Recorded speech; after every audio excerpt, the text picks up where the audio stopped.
Hello guys, welcome back to the channel. Long time no see, I know, or I didn't upload a video, but I had reasons for it because something's in the background happening with a garage or a possible unit or workshop, but stay tuned to know about it. So this video is going to be about the Mazda CX5 with the oil pressure issues. Not the last one, maybe I will do one more because there is one more thing which I will let you know in this video.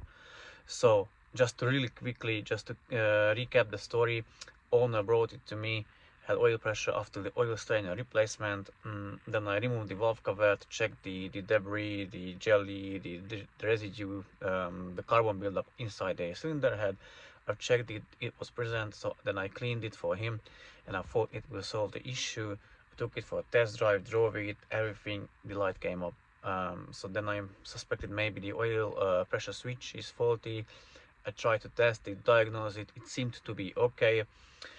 Then again, the thing is, he drove the car not more than 500 miles after the replacement of the oil strainer.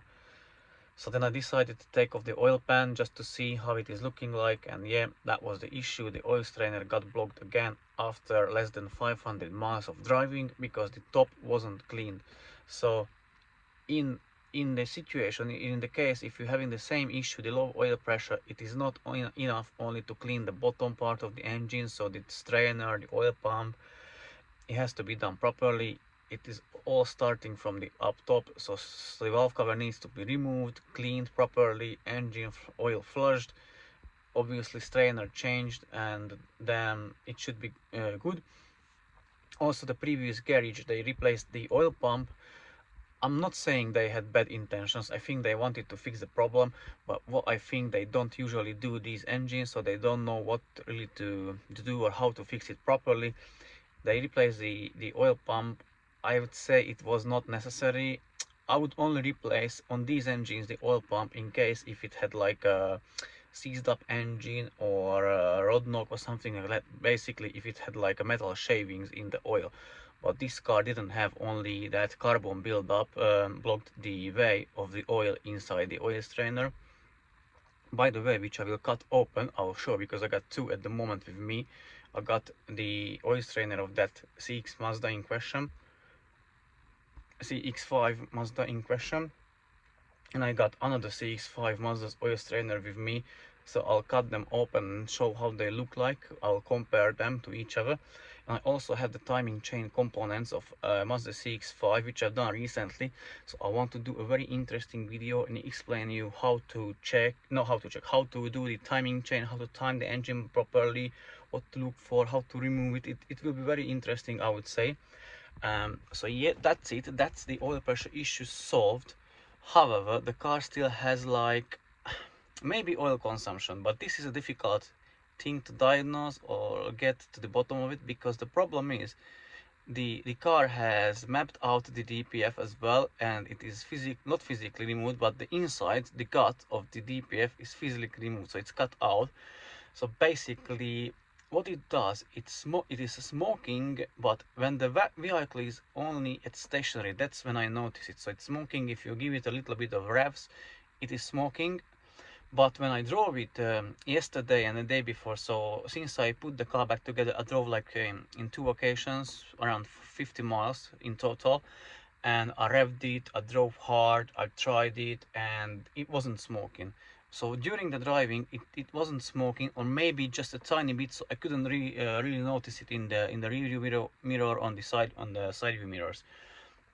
But at stationary, not saying all the time, usually on startups, but even after that, after the starting up of the car, it is slightly smoking. And here is the problem, why it is difficult to diagnose, because since it has the DPF inside removed, basically it lets everything get through the exhaust system, so it can be oil, fuel, whatever. Obviously from the color of the smoke you should be able to tell, but it is really difficult to tell, because let's say oil consumption can be caused in this case or on these Mazdas by, I would say, three things: the turbo, piston rings, and valve stem seals.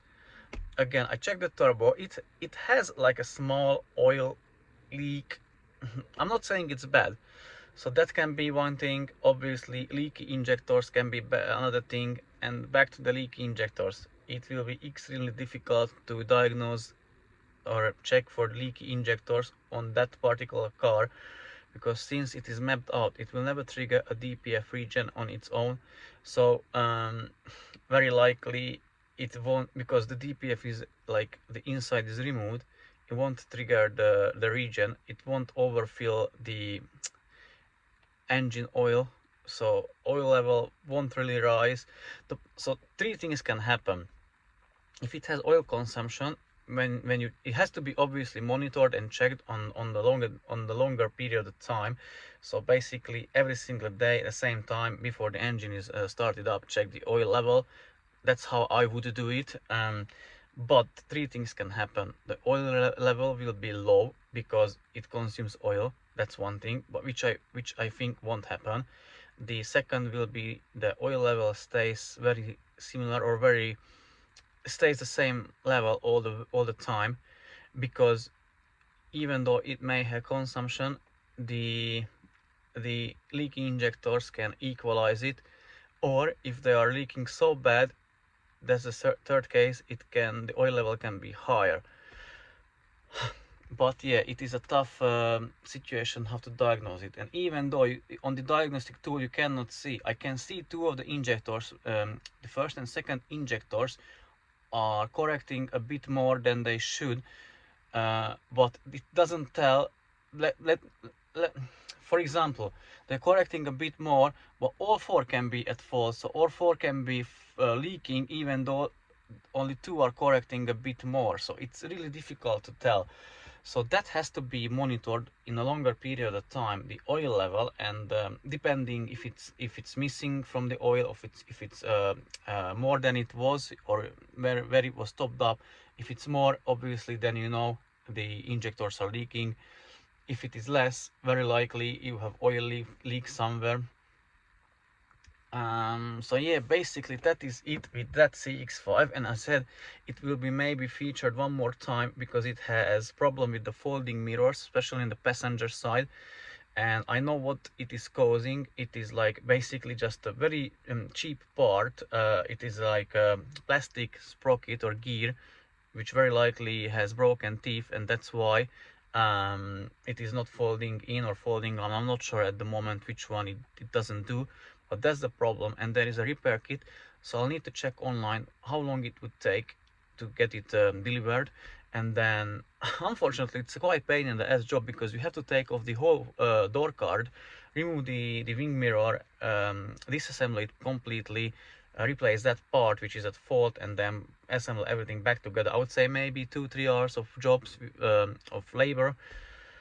Yeah, so I'll need to chat with the owner. Obviously, he very likely will want to go ahead and proceed with it. So I'll see what I can do for him, since he's got the car with me for so long, since last year November. So it's 3 months now, maybe more. Yeah, so I want to do my best for him so that he will be happy with the job I've done.